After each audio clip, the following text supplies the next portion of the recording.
اعوذ باللہ من الشیطان الرجیم بسم اللہ الرحمن الرحیم ربی ادخلنی مدخل صدق واخرجنی مخرج صدق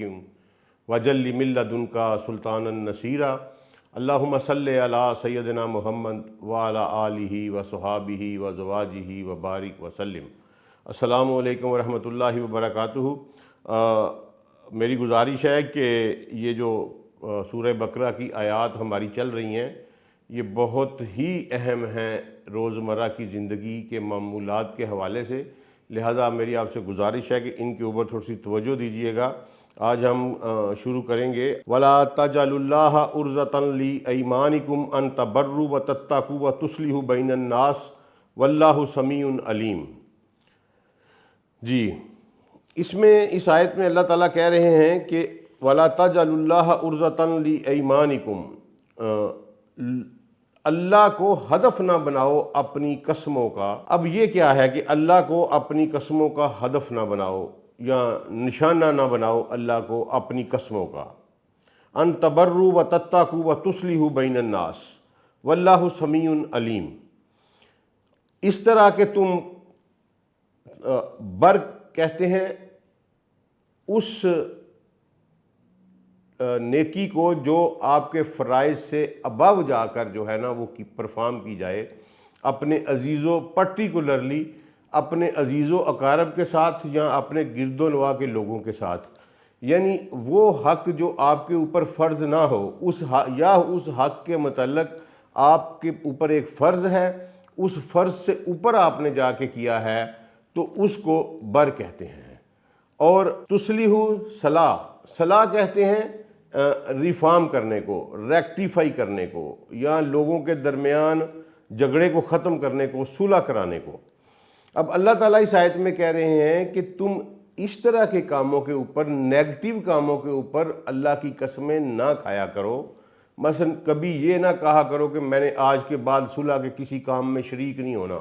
میں قسم کھاتا ہوں کہ آج کے بعد میں نے اس شخص کی مدد نہیں کرنی، میں قسم کھاتا ہوں کہ آج کے بعد میں نے اس فلاحی کام میں شرکت نہیں کرنی۔ یعنی جو نیکی کا کام ہے اس سے انکار کر کے بیچ میں اللہ کو نہ لے کے آیا کرو۔ یہ دیکھیں، یہ روزمرہ کی معمولات میں ہم اس طرح کی غلطیاں کرتے ہیں، اور اللہ نے قرآن پاک میں کتنے مائنیوٹ لیول کے اوپر جا کر انسان کی معاشرتی اصلاح کی ہے۔ یہ جو میں آپ کو 5 سفیر آف لائف بتایا کرتا ہوں، یہ انہی میں سے ایک سفیر کے متعلقہ آیات ہیں اور یہ قوانین ہیں جو میں آپ کو کہتا ہوتا ہوں جی کہ سب سے پہلا سفیر نظریات یا عقائد کا ہے، اس کے بعد معاشرت کا ہے، پھر اخلاقیات کا ہے، پھر معاشیات کا ہے، پھر سیاسیات کا ہے۔ تو یہ ساری یہ معاشرت کے متعلق قوانین جو ہیں یہ چل رہے ہیں، اور ہم روزانہ کی بنیاد کے اوپر ان سب مسائل کا سامنا کرتے ہیں۔ بجائے اس کے کہ ہم یہ قسم کھائیں کہ میں قسم کھاتا ہوں کہ آج کے بعد میں تمام قسم کے فلاحی کاموں میں شرکت کروں گا، اب میں قسم کھاتا ہوں کہ آج کے بعد میں ہر غریب کی مدد کیا کروں گا، اور اس کے بجائے آپ الٹی قسم کھا کے شروع کر دیں، تو اس کو اللہ نے کہا کہ مجھے تم ہدف بنا رہے ہو، اور یہ بہت بڑی غلطی ہے۔ اور واللہ سمیع علیم کا تھوڑا سا اس میں دیکھیں، جو اللہ کے اسماء گرامی صفات والے کسی بھی آیت پہ آتے ہیں نا، ایک جرنل تھم رول بنا لیں قرآن پاک کو پڑھنے کا، قرآن پاک کو سٹڈی کرنے کا، کہ جہاں کہیں بھی آپ اللہ کے اسماء الہیہ دیکھیں تو اس سے اوپر والی یا نیچے والی آیت ضرور دیکھیں، وہ ڈیفینیٹلی اس کے متعلقہ ہوں گے۔ تو یہاں بھی واللہ سمیع علیم کہنے کا مطلب یہ ہے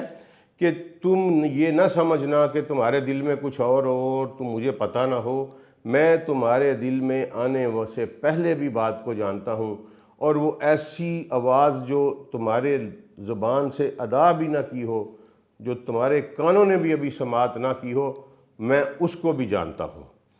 اچھا جی، اس کے بعد اگلی آیت میں اللہ تعالیٰ کہتے ہیں لا یؤاخذکم اللہ باللغو فی ایمانکم ولکن یؤاخذکم بما کسبت قلوبکم واللہ غفور حلیم، کہ اللہ ان قسموں پر تو تمہاری پکڑ نہیں کرے گا جو تم ایویں روٹین میں اٹھا لیتے ہو۔ یعنی بعض لوگوں کا تقیہ کلام بن جاتا ہے بات بات پہ قسم، اگرچہ یہ غلط ہے، یہ نہیں کرنا چاہیے، لیکن اللہ کہتے ہیں کہ جو قسم تم نے نیت کر کے نہیں اٹھائی اس کے اوپر میں تمہارا مواخذہ نہیں کروں گا۔ اب یہ دیکھیں کہ قسم کے اوپر باقاعدہ قرآن پاک میں قانون سازی کی جا رہی ہے۔ اس کا مطلب ہے کہ یہ کوئی بہت بڑا کام ہے اور ہمیں اس کی ہر صورت میں احتیاط کرنی چاہیے۔ بار بار ہر بات پہ قسم کو تکیہ کلام نہیں بنانا چاہیے، اور پھر پہلی آیت کے مصداق میں کوئی غیر نیکی کے کام کے اوپر قسم نہیں کھانی چاہیے۔ تو کیونکہ یہ ایک امپارٹنٹ چیز ہے، ایک اہم چیز ہے جس کے اوپر مواخذہ کیا جانا ہے، لہذا اس کے اوپر قانون سازی کر دی گئی ہے کہ جو معاملات روٹین میں بغیر نیت کے تمہارے زبان کے تکیہ کلام کی وجہ سے تمہارے منہ سے نکل جاتی ہے کوئی قسم، تو میں اس کے اوپر تمہارا مواخذہ نہیں کروں گا، لیکن وہ قسمیں جو تم اپنے دل سے کھاؤ گے اور اپنی نیت کر کے کھاؤ گے، انٹینشنلی قسم کھاؤ گے، اس کے اوپر تمہارا مواخذہ کیا جائے گا، اور اگر تم نے نہ پوری کی اور تم نے دنیاوی زندگی میں اس کا کفارہ نہ بھی دیا ہوا تو اس کے بعد آخرت میں ہم سب کی پکڑ اس کے اوپر کی جائے گی۔ ٹھیک ہے، اس کے لیے میں آپ کو ایک دو احادیث جو ہیں وہ بھی ریفر کر دیتا ہوں کہ ایک تو بہت مشہور واقعہ ہے کہ جس میں اللہ تعالیٰ کے رسول صلی اللہ علیہ وآلہ وسلم نے جناب عبد الرحمن بن سمرہ رضی اللہ عنہ کو فرمایا کہ اے عبد الرحمن، سرداری اور امارت یا عہدہ طلب نہ کیا کرو۔ اگر تم نے سرداری، امارت یا عہدہ طلب کیا اور وہ تم کو مل گیا تو اس کا سارا وزن تمہارے اوپر ہوگا، لیکن اگر بغیر مانگے تمہیں کوئی عہدہ مل گیا، کوئی حکومتی ایوانوں میں سرداری مل گئی، کوئی امارت مل گئی، تو اس میں جو بغیر مانگے ملے گی اس میں اللہ کریم تمہاری مدد کرے گا۔ اور پھر اسی حدیث میں سیدی رسول اللہ صلی اللہ علیہ وآلہ وسلم نے فرمایا کہ اگر کوئی قسم کھا لے اس کے خلاف میں بلائی دیکھے تو اپنی قسم کا کفارہ ادا۔ مثلا فار ایگزامپل میں قسم کھا لیتا ہوں کہ میں نے آج کے بعد کسی مانگنے والے کو خیرات نہیں دینی، یہ پروفیشنل بیگرز ہوتے ہیں، لیکن پھر مجھے احساس ہوتا ہے کہ یار نہیں، یہ سارے پروفیشنل بیگرز نہیں ہوتے،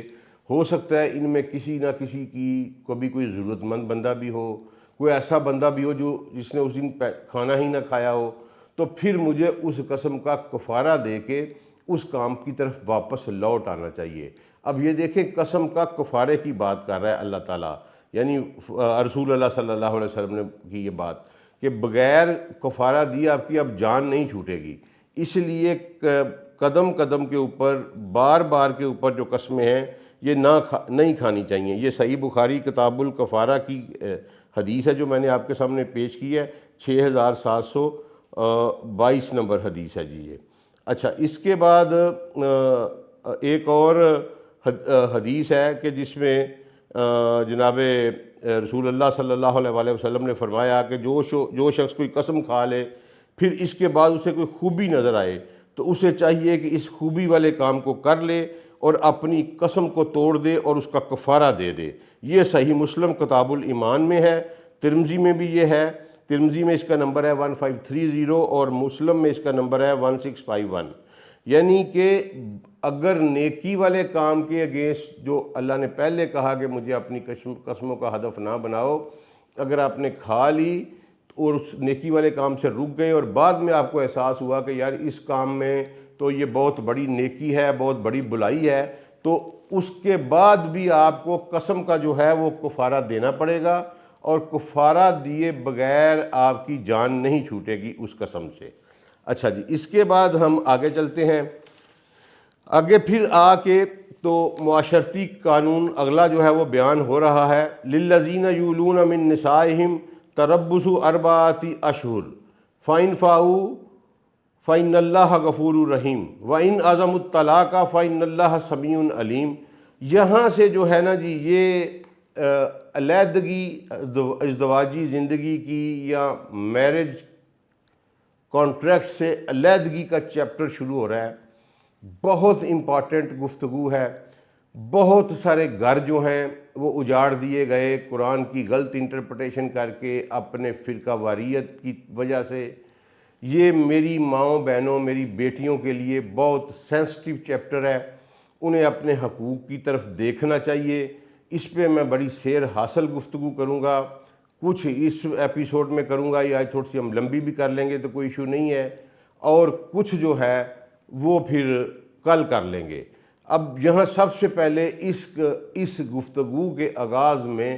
اللہ ٹیمپریرلی جو علیحدگی ہوتی ہے وہ اس کا بیان کر رہے ہیں۔ کسی ناراضگی کی وجہ سے آپ میں علیحدگی ہو گئی، جس طرح کہ آج کل ہمارے معاشرے میں، آج کل نہیں شروع سے ہی ہے، کہ بیوی روٹھ کے میکے چلی جاتی ہے، یا بندہ جو ہے وہ اس کو میکے چھوڑ آتا ہے۔ تو ان کے جب ٹیمپریریلی عارضی طور پر آپ کی علیحدگی ہوئی تو اللہ کہتا ہے للذین یولون من نسائہم، تو ایسے لوگ جو یہ قسم کھا لیں کہ وہ اپنی بیویوں سے علیحدہ رہیں گے، تربص اربعۃ اشہر، تو ان کے لیے مدت 4 مہینے کی مدت ہے۔ اب یہ بہت سینسٹیو ہے۔ اب جو لوگ ناراض ہو کے اپنی بیوی کو چھوڑ آتے ہیں اور سال سال تک بیویاں جو ہیں، بچے جو ہیں وہ میکے میں بیٹھے رہتے ہیں اور بندہ ان کی طرف نہیں لوٹتا، یہ ذرا اس کے اوپر غور کر لیں۔ میں فتوے کوئی نہیں دوں گا اس میں صرف آپ کو بتاتا چلا جاؤں گا کہ قرآن کتنا حساس ہے،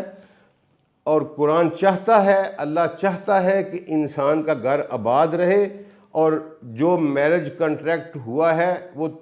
توڑ نبایا جائے، اینڈ تک کیا جائے۔ ہائیلی انڈیزائریبل ہے قرآن کی نظر میں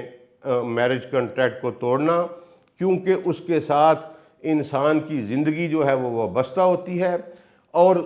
انسانی زندگی کے ساتھ انسانی معاشرہ وابستہ ہوتا ہے، اور اس کے ساتھ ساتھ چھوٹے چھوٹے بچے ہوتے ہیں جو ماں باپ کے اختلافات، اناخ اور ان کی جھوٹی ایگوز کی بینٹ چڑھ جاتے ہیں، اور پھر ان بیچاروں کی ساری جو ہے زندگی وہ خراب ہو جاتی ہے۔ اس لیے ان تعلیمات کا حاصل کرنا ہر مسلمان مرد اور عورت پر فرض ہے، اور پرٹیکولرلی ہماری ماؤں بہنوں عورتوں پر ضرور فرض ہے، تاکہ انہیں اپنے حقوق کا پتہ چل سکے اور کوئی اس طرح ان کو ایکسپلائٹ نہ کر سکے۔ یعنی یہاں اس معاشرے میں اس کو گڈی گڈے کا کھیل بنا کر اس طرح تضحیق کی گئی کہ ہم اس وقت سکول میں، میرے خیال میں میٹرک میں پڑھتا تھا، ہاں جی میٹرک میں پڑھتا تھا، اخبار پڑھنے کی مجھے شروع سے عادت تھی، تو اس وقت ایک ٹی وی ڈرامے میں عثمان پیرزادہ نے سمینہ پیرزادہ کو ڈرامے میں کہہ دیا طلاق طلاق طلاق۔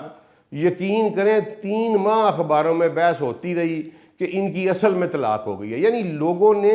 ایک موکری بنا دیا ہوا ہے اس کو، کہ ڈرامے میں اس نے کہہ دیا طلاق طلاق۔ ڈرامے کے ایک سین تھا، اس میں وہ میاں بیوی کا کردار ادا کر رہے تھے، اور ان ریئل لائف میں بھی وہ میاں بیوی تھے، تو اس کے اوپر جناب فتوے لگنے شروع ہو گئے کہ جناب ان کے منہ سے تو طلاق کا لفظ نکل گیا ہے۔ یعنی یہ کوئی کانچ کی ایک چوڑی کے اوپر بندھا ہوا بندھن ہے، یہ دھاگے سے بھی کچا ہے۔ بالکل میرے بھائیوں، میرے دوستوں، میری بہنوں، میری ماؤں، میری بیٹیوں، یہ بالکل ایسا نہیں ہے۔ یہ سارے کانسیپٹ جو ہیں یہ قرآن کے خلاف ہیں۔ آپ دیکھتے جائیے گا کہ قرآن اس کے اوپر کیا کہتا ہے۔ پہلا تو دیکھیں، اس نے ہم اپنے گرد و نواح میں دیکھتے ہیں کہ 6 مہینے سال جناب بیوی کو چھوڑاتے ہیں میکے، یا روٹ کے خود علیحدہ ہو کے بیٹھ جاتے ہیں۔ اللہ نے اس کے اوپر حد مقرر کر دی کہ جو لوگ اپنی بیویوں سے قسم کھائیں کہ ان سے نہیں ملیں گے، یولونا، علیحدگی کی قسم کھائیں، ان کے لیے 4 مہینے کی مدت ہے۔ پس اگر وہ لوٹ آئیں تو اللہ تعالیٰ بھی بخشنے والا اور مہربان ہے۔ ٹھیک ہے جی، فَإِن فَعْفُوا، اگر وہ لوٹ آئیں، ان اللہ غفور الرحیم، تو اللہ غفر بھی عطا کرتا ہے، اللہ رحم بھی کرتا ہے۔ وَإِنْ عَزَمُوا الطَّلَاقَ، اور اگر طلاق کا عزم کر لیا ہے تو پھر وہی اللہ نے اپنی صفات بیان کیا کہ سن لو، یاد رکھو کہ میں ایک ایک چیز تمہارے ذہن میں آنے سے پہلے بھی جانتا ہوں، اور ہر چیز کا میں سننے والا بھی ہوں۔ یہ تھوڑا سا دھمکی امیز ہے اس میں، سمیع علیم والا، کہ تمہاری نیت کی جو ہینکی پھینکی ہے نا، کیپ ان مائنڈ کہ تم تمام دنیا کے انسانوں کو دھوکہ دے سکتے ہو، فریب کر سکتے ہو، لیکن تم میرے ساتھ دھوکہ اور فریب نہیں کر سکتے، اور میں تمہیں کبھی بھی اس طرح کرنے بھی نہیں دوں گا۔ یہ صریحاً اللہ تعالیٰ نے واضح طور پر کہہ دیا کہ اگر طلاق کا ہی قصد کر لیں تو پھر یہ اللہ بہتر جانے۔ یعنی 4 مہینے میں آپ صرف ٹیمپریریلی ڈسکنیکشن جو ہے بیوی کے ساتھ یا بیوی کا اپنے شوہر کے ساتھ، یہ جو ہے یہ صرف اور صرف 4 مہینے تک ہو سکتا ہے، 4 مہینے سے بیانڈ نہیں۔ اب جو لوگ سال 1.5 سال 2 سال جو ہیں یہ اب روٹھ کر اپنی بیویوں کو میکے چھوڑ آتے ہیں، تو ان کے لیے یہ لمحہ فکریہ ہے اور یہ ریڈ لائٹ ہے۔ اچھا جی، اس کے یہ ہو گیا پہلی، اب اللہ نے آغاز ہی اس سے کیا ہے کہ تم اس کو اس طرح ایک تضحیک امیز تعلق نہیں بنا سکتے کہ جب چاہا تم چھوڑ آئے اور جب چاہا تم لے آئے، ٹھیک ہے، تمہارے اوپر پابندی عائد ہے۔ اچھا جی، اس کے بعد آگے آئیے گا، پھر اس کے بعد اللہ نے چونکہ طلاق کی بات کی ہے تو پھر اللہ نے بتایا ہے کہ اگر یہاں طلاق ہو جائے گی، میں اس پہ ذرا تفصیلی بحث کرتا ہوں کہ طلاق کیا چیز ہے اور طلاق کا پروسیس کیا ہے۔ پہلے ذرا یہ والی آیت دیکھنے، والمطلقات یتربصن بانفسہن ثلاثہ قروء، کہ جن عورتوں کو، جن خواتین کو طلاق ہو جائے تو وہ اپنے آپ کو روکے رکھے، اپنے نفسوں کو روکے رکھے 3 قروء تک، ٹھیک ہے۔ اب یہ قروء کو سمجھنا جو ہے نا جی، یہ بہت ضروری ہے کہ قرآن نے لفظ چونکہ یوز کیا ہے قروء، تو قروء کو جب تک ہم نہیں سمجھیں گے اس وقت تک اس مسئلے کی پیچیدگیوں سے ہم بہرہ مند نہیں ہو سکیں گے۔ اچھا جی، لا یحل لہن ان یکتمن ما خلق اللہ من ارحامہن ان کن یؤمنن باللہ والیوم الآخر وبولاتہن احق بردہن فی ذلک ان ارادوا اصلاحا وَلَهُنَّ مِثْلُ الَّذِي عَلَيْهِنَّ بِالْمَعْرُوفِ وَلِلرِّجَالِ عَلَيْهِنَّ دَرَجَاتٌ وَاللَّهُ عَزِيزٌ حَكِيمٌ۔ طلاق والی عورتیں اپنے آپ کو 3 قروء تک روکے رکھیں، انہیں حلال نہیں کہ وہ چھپائیں جو کچھ اللہ نے ان کے رحم میں پیدا کر دیا ہوا ہے، اگر وہ اللہ تعالیٰ پر اور قیامت والے دن پر ایمان رکھتی ہیں اور ان کے خامد اس مدت میں انہیں لٹا لینے کے پورے حقدار ہیں اگر ان کا ارادہ اصلاح کا ہو۔ یہاں پھر انٹینشن آ گئی کہ اللہ نے اس لیے پچھلی آیت میں سمیع علیم لگایا تھا کہ اپنی انٹینشن بری نہ رکھنا۔ مثلا یہ کیا ہے کہ عورتوں کو کہا گیا ہے کہ اگر علیحدگی ہو جائے، تمہاری ٹیمپریریلی علیحدگی ہو جائے یا پرماننٹ علیحدگی ہو جائے، تو تمہارے ارحام میں اگر کوئی چیز پیدا ہو چکی ہے، اگر تم کنسیو کر چکی ہو، تو اس بات کو نہ چھپاؤ، کیونکہ اللہ سے تو آپ لوگ کچھ نہیں چھپا سکتے۔ تو اگر ایسا ہو گیا ہے اور شوہر نے طلاق دے دی ہے لیکن آپ کی کنسیپشن کنفرم ہو گئی ہے، آپ کا پریگنینسی ٹیسٹ پازیٹیو آ گیا ہے، تو پھر شوہر زیادہ حقدار ہے اس کے کہ آپ اس کی طرف لوٹ جائیں اور وہ آپ کو لٹا کر لے جائے۔ اور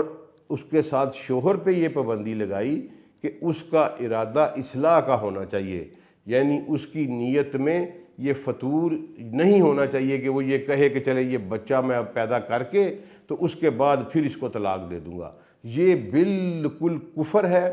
غیر اسلامی ہے اور اللہ کو ٹیز کرنے والی بات ہے۔ اس میں آپ کسی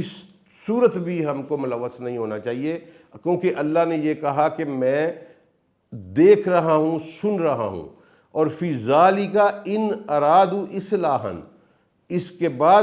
اگر ان کا ارادہ اصلاح کا ہے تو پھر انہیں یہ لوٹا لینا چاہیے، اور لوٹنا ہی ہے لیکن پازیٹیو نیت کے ساتھ لوٹنا ہے۔ وَلَهُنَّ مِثْلُ الَّذِي عَلَيْهِنَّ بِالْمَعْرُوفِ۔ اچھا، اس کیا ہے کہ یہ دیکھیں یہاں وَلَهُنَّ مِثْلُ الَّذِي عَلَيْهِنَّ بِالْمَعْرُوفِ، یہ بہت ہی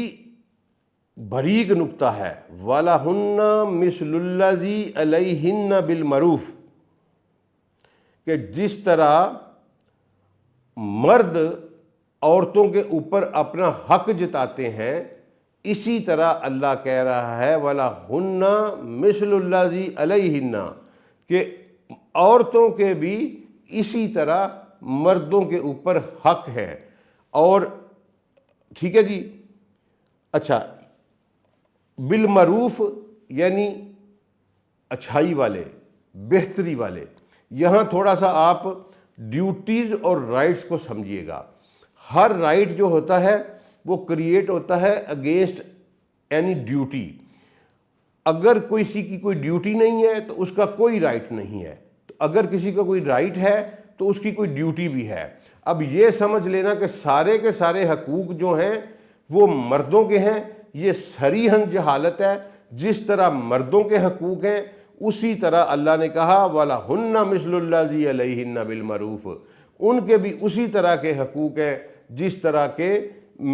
مردوں کے حقوق ہیں۔ دونوں کی اپنی اپنی ڈیوٹی ہے اور ان ڈیوٹیوں کی اگینسٹ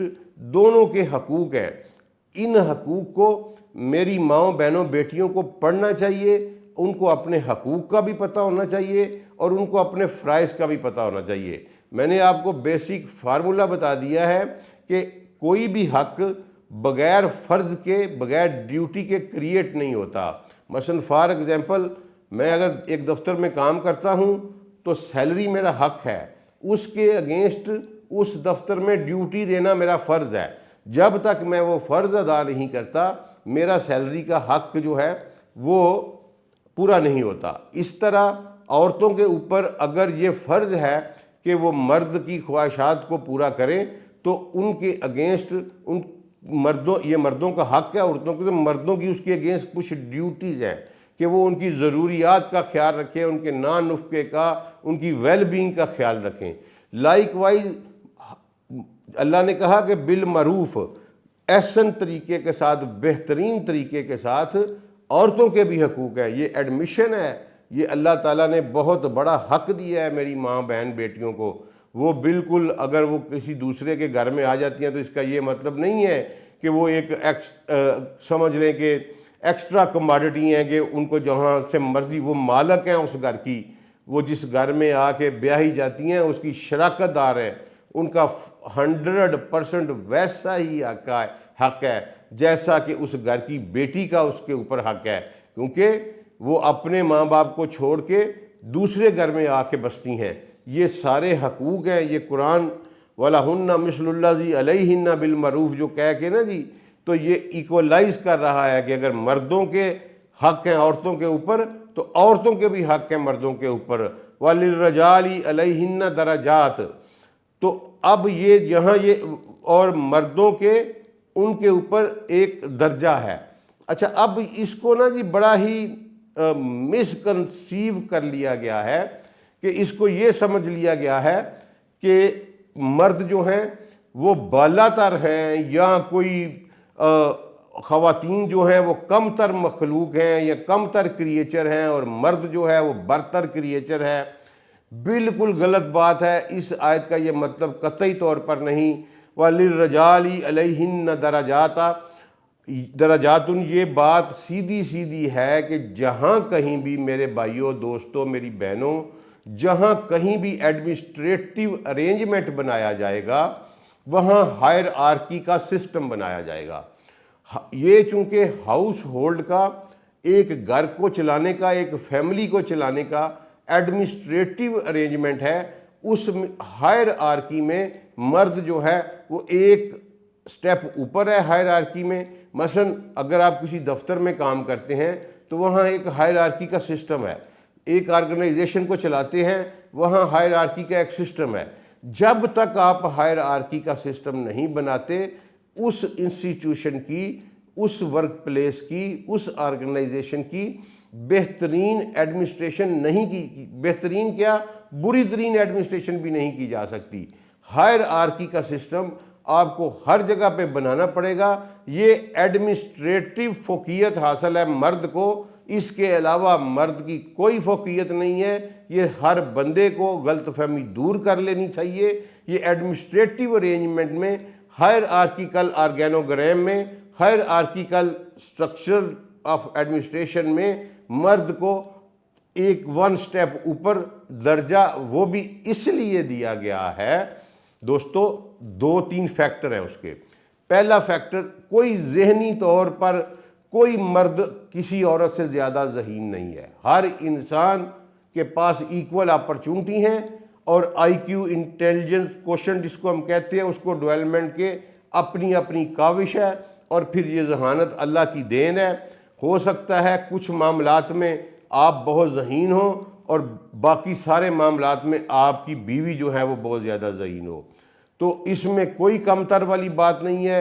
کوئی نچلے درجے والی مخلوق نہیں ہے عورت، یہ صرف ایڈمنسٹریٹو ارینجمنٹ ہے، اور اس ایڈمنسٹریٹو ارینجمنٹ میں صرف اس لیے